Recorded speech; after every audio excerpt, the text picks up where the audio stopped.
Et bonjour à tous, bienvenue pour le dernier semis de la saison 2021. Et en fait, c'est un semis qui va nous procurer des récoltes en 2022. C'est un semis qui va passer l'hiver et c'est donc un semis à faire pour les régions à hiver doux. Ça va être des petits pois. Et si vous êtes dans une région où l'hiver est très froid, les cultures ne vont pas y résister. Mais par contre, dans les régions où il fait un hiver doux, dans le sud de la France, dans l'ouest de la France, même sur la partie centrale, si vous êtes en basse altitude, même sur le bord de mer, si vous n'avez pas de grosses gelées, vous pouvez semer des petits pois en octobre, en novembre. Les plants vont commencer à germer, à pousser avant le plein hiver, tant qu'il fait des températures autour de 10 degrés, 15 degrés, eh bien ça suffit pour faire germer ces petites graines de petits pois et de fèves. Et comme ça, dès le printemps prochain, on aura déjà de l'avance, on aura 3, 4, 5, 6 semaines parfois d'avance et on va avoir des récoltes très précoces au printemps prochain, dès le mois d'avril, ici dans le sud, on va manger des petits pois.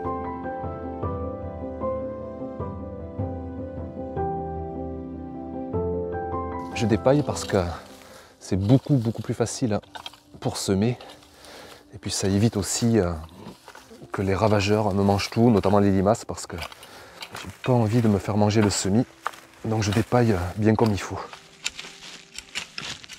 Et ce que je vais faire, c'est que comme là j'ai quand même pas mal de terre, j'ai pas envie de la perdre, donc je vais passer au tamis pour vraiment enlever que le plus grossier.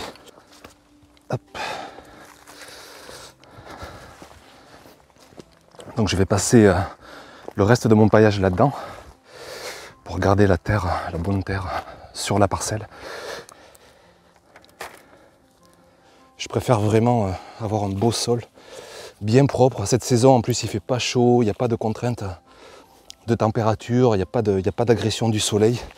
Et le sol, même s'il n'a pas de casquette sur lui, même s'il n'a pas un gros paillage, il va très bien se porter.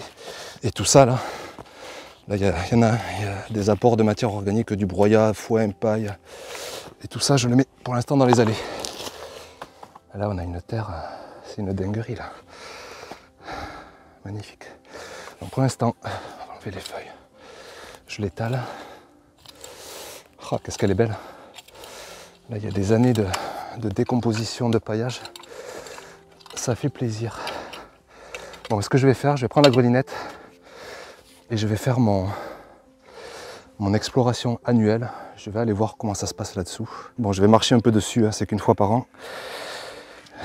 Normalement, le sol devrait m'en excuser. Et puis c'est pour continuer de l'améliorer. Ah, chouette.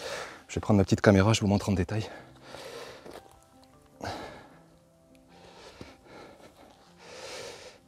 Donc déjà, hop, à peine je soulève. Ils sont là, ils font le boulot. Ça, c'est toujours intéressant. Alors, ouais, on a un sol qui est assez sympa, quoi. Alors là, il y a plein de choses. Il y a tous les paillages décomposés depuis des années. Il y a un peu de terre végétale pour apporter du sable. Il y a une vie biologique qui bosse là depuis que la pluie est revenue.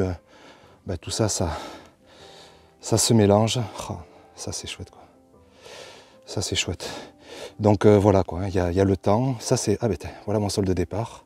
Enfin, oui, on se rapproche un peu de mon sol de départ. On voit bien la différence, quoi. C'est incomparable, incomparable. Et là-dedans, il n'y a rien qui rentre, quoi. Il n'y a pas de vie, tout juste les racines qui arrivent à transpercer. Mais sinon, après le reste, là, c'est un mélange, c'est de l'argilo, limoneux, humus, ce qu'on appelle complexe argilo-humique. Donc là, c'est vraiment intéressant. Bon, je vais quand même passer un coup de grelinette, mais très léger. Faire une incorporation de compost, mais très léger aussi. Parce que le sol, là, il est déjà super, quoi. Mais bon, j'ai quand même envie de lui donner à manger. Délicatement, on ne va pas faire de mal aux vers de terre. On ne va pas leur faire de mal du tout. On casse un peu de réseau mycorhizien, de champignons, mais c'est pas très grave. Dans un potager, il faut avant tout de la richesse, beaucoup de minéraux, et on peut aussi raisonner par les bactéries, par la vie biologique, par le compost. Encore un caillou. Donc allez, très léger travail du sol et incorporation d'un compost végétal bien mûr.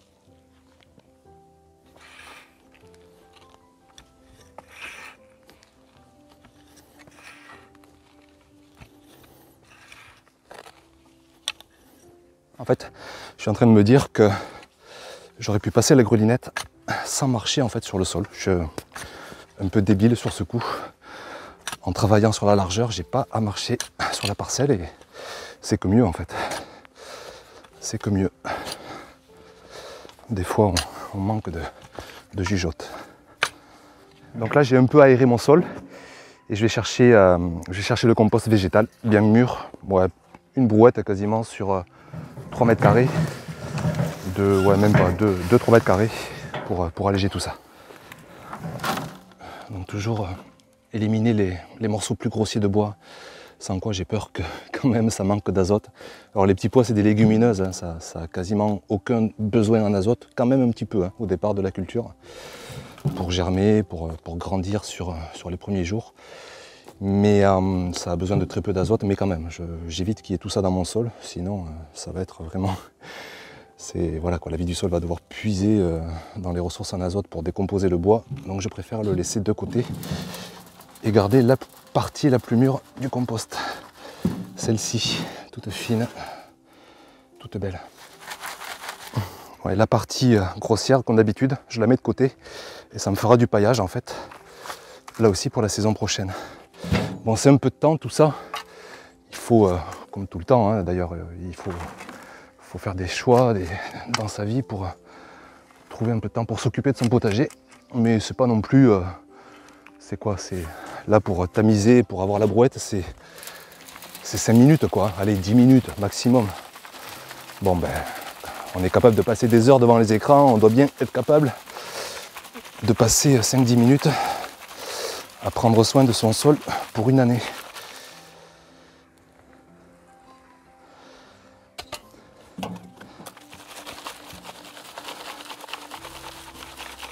Ce compost, pendant que je le tamise, j'en profite de vous en parler un petit peu.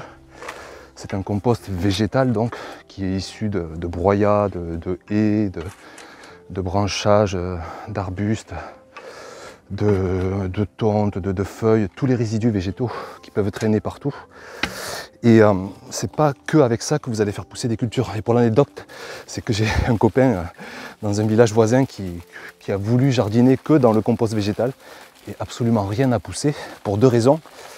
Déjà parce qu'en fait il était en fin d'azote, parce que le compost était grossier, et donc ça demandait de l'azote pour que le compost se décompose complètement. Tous ces morceaux de bois là, ça consomme de l'azote, donc il avait des feuilles toutes jaunes.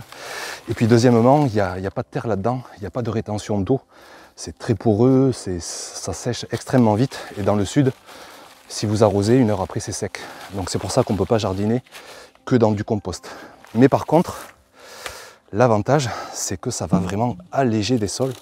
Vous imaginez là que cette poudre là organique, hein, ça va vraiment améliorer la fertilité physique. Ça va aussi libérer un peu de minéraux, du potassium, du phosphore à long terme, mais en très faible dose. C'est avant tout un améliorant, c'est comme ça qu'on dit, hein, ça va avant tout améliorer le sol. Et quand on jardine par l'organique, il faut toujours s'occuper de nos cultures, mais aussi de notre sol. Et quand, comme moi, vous avez une texture de départ très mauvaise, très argileuse, très bétonneuse, très caillouteuse, chaque année, on essaie un petit peu d'améliorer la texture, et notamment avec du compost. Allez, encore un tamis, et on est bon. Hop, et voilà. Ça allait vite, hein, même pas 5 minutes. Allez, 10, pour pas vous mentir.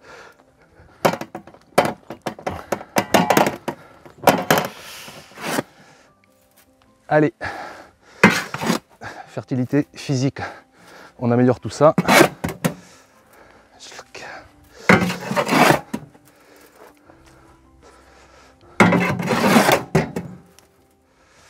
Ici, avec cette texture très argileuse, j'ai toujours envie d'aider la vie du sol.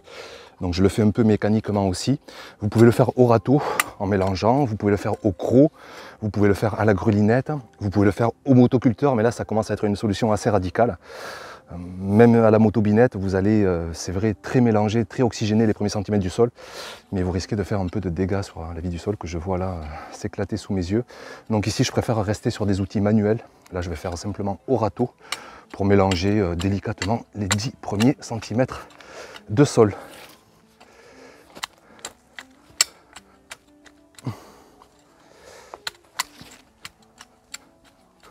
que je vais faire cette année, je vais ouvrir 2 sillons et j'ai envie de mettre les tuteurs à l'extérieur de la culture, d'enfermer en fait la culture au milieu de tuteurs. Comme ça, même s'il y a du vent, elles resteront enfermées. Alors je vais mettre des treillis de maçonnerie. Et pareil là-bas, je vais ouvrir 2 sillons. On va semer assez dense, tous les 1-2 cm. Et on aura 4 belles lignes de petits pois. Donc on ouvre, on va à 3 cm, 3-4, c'est pas la peine d'aller plus profond. Les petits pois, même à 2 cm, ça leur suffit. Et on espace de 20 cm là aussi, c'est pas la peine de trop espacer.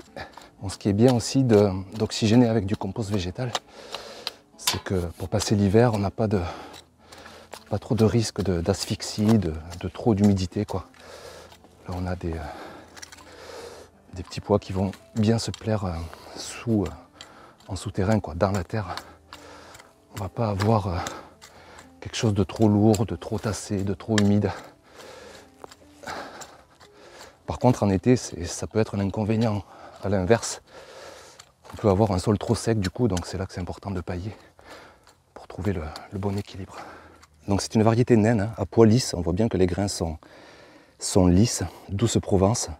Ça marche aussi dans d'autres régions que la Provence, je vous rassure, sitôt que vous avez un hiver doux. Et donc on va semer, hop là, tout tranquillement, entre 1 et 2 cm. Pas trop serré non plus, sinon on risque d'avoir des plants qui jaunissent trop vite au printemps. Ça m'est déjà arrivé, donc j'essaie tous les 1-2 cm. Il y a toujours des grossièretés, mais dans l'ensemble là, il y a tellement de terre, de belles terres. Ça devrait bien germer.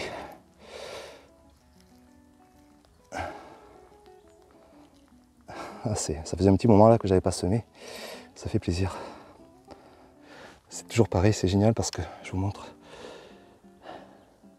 Quand je vous dis que de travailler le sol superficiellement, on ne fait pas de dégâts, quoi. Pas trop en tout cas. On se croirait comme le petit poussé qui met ses petits cailloux, sauf que là c'est des graines.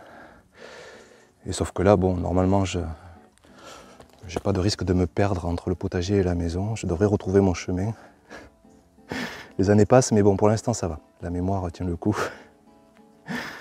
Par contre, c'est toujours agréable de semer avec cette vie biologique là qui s'agite sous nos yeux. Ça, c'est vraiment chouette.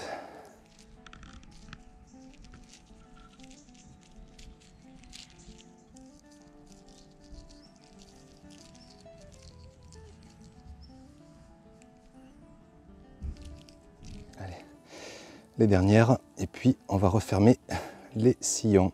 On pourrait le faire à la main tout simplement, ou au râteau, hein, ça va un peu plus vite. On recouvre de bien 2-3 cm de terre, on tasse légèrement, et puis on n'a plus qu'à attendre avec les dernières douceurs de l'automne. Tout ça va germer, va commencer à pousser. Je vais installer quelques tuteurs là pour finir, et puis après, rendez-vous en 2022.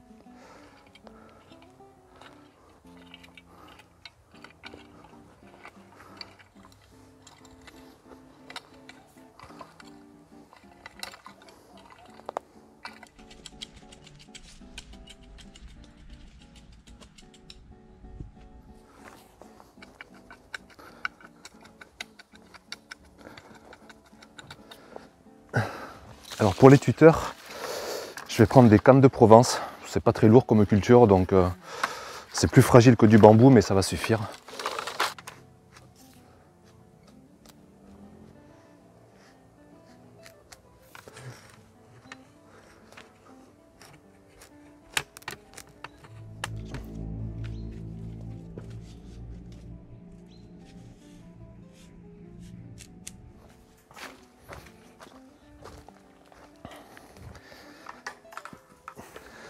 Alors celui-là, j'ai pas rabattu les bouts, il faut pas le faire. Ça, je vous montre un mauvais exemple, il faut bien les rabattre parce qu'on peut vite se faire mal. Je le ferai rapidement. Bon, c'est des vieilles cannes de Provence, mais elles ont plusieurs années, mais elles font toujours l'affaire. Tant pis si ça se casse au bout, je continue de l'enfoncer un peu plus profond. Ça reste toujours un bon tuteur. Allez. Bien 20-30 cm sous terre, ça bougera pas. Il y en a du vent ici et jamais j'ai un tuteur de petits pois qui est tombé, donc c'est une solution qui marche bien.